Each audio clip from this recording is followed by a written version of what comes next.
Ukraine ने एक और रूसी मिसाइल अटैक को किया नाकाम।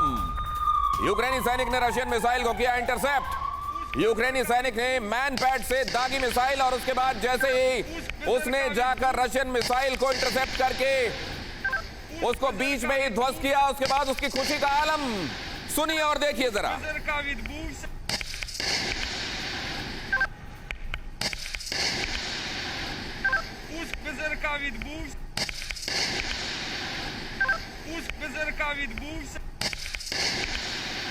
ये तीनों अहम खबरें, ये तीनों अहम तस्वीरें आपके सामने देखिए जरा। किस तरीके से ब्लैक सी से हमला बोला गया है, जमीन से हमला बोला गया, आसमान से हमला बोला गया और समंदर से हमला बोला गया। ये तीनों तस्वीरें आपके सामने रख रहा हूं मैं। षड्यंत्र किसका, कहां, कैसे, समझने की कोशिश कीजिए।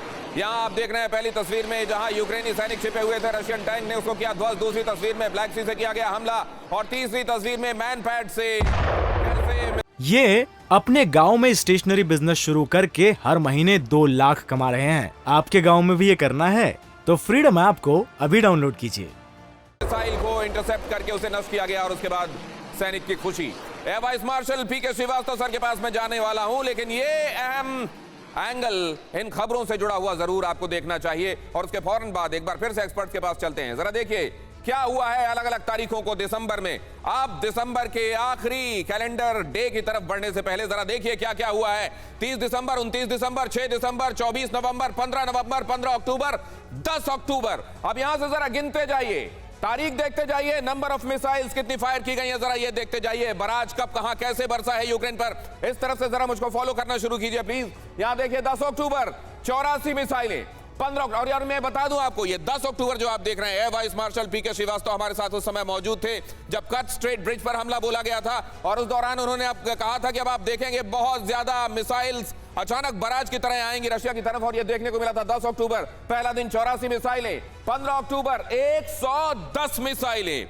यूक्रेन के छलनी होने का ये तो सिर्फ आगाज था। आप जरा इधर आ जाइए। 15 नवंबर 100 मिसाइलें यहां दागी गई, 24 नवंबर 30 मिसाइलें दागी गई, 6 दिसंबर को 90 मिसाइलों का बराज, 29 दिसंबर को 120 मिसाइलें और 30 दिसंबर को 70 मिसाइलें। अभी एक दिन दिसंबर का बाकी है। हम आगे क्या देखने वाले हैं पीके श्रीवास्तव सर?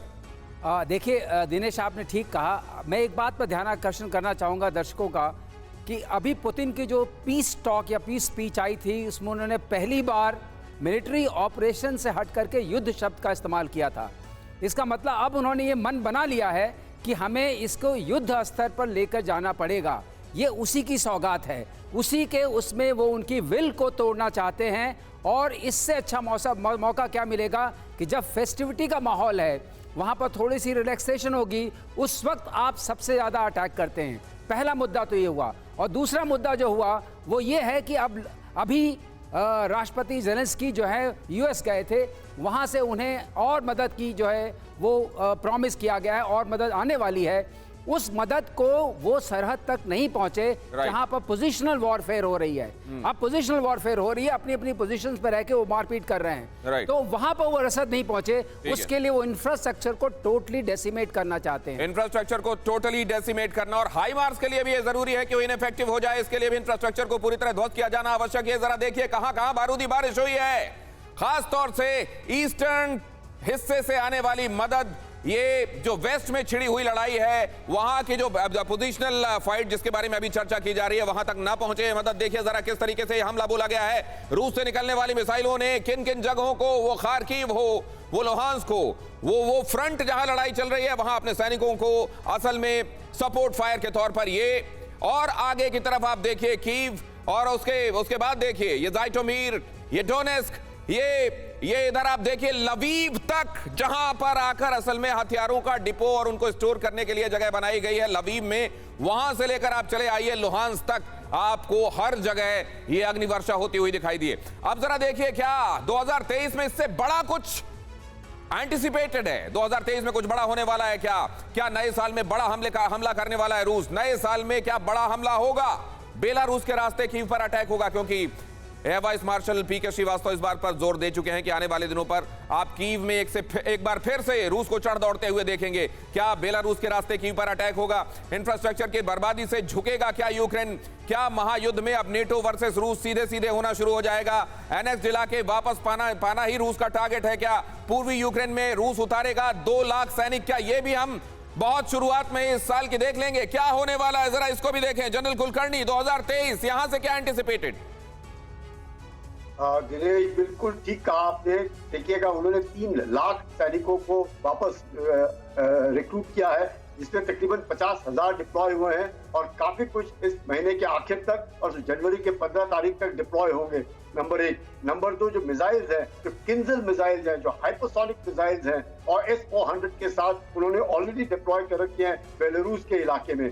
यही नहीं, इसके अलावा जिस प्रकार से उन्होंने अपने कैलिबर मिसाइल्स का इस्तेमाल करने की सोची है, उससे पूरा जो यूक्रेन है, आप देखिएगा अगले 15 दिन के अंदर अगर यूक्रेन घुटने नहीं टेकता है तो रूस को परेशानी होगी, क्योंकि रूस के ऊपर अब सैंक्शंस का असर होने दिखने लगेगा, क्योंकि उसके तेल की कीमतें जिस तरह से घट रही हैं, जिस तरीके से रूस को परेशानी हो रही है, जिस प्रकार से $60 पर बैरल का जो प्राइस के ऊपर कैप लगा रखा है, ये सब की जो शुरुआत है अब रूस के ऊपर दिखने लगेगी।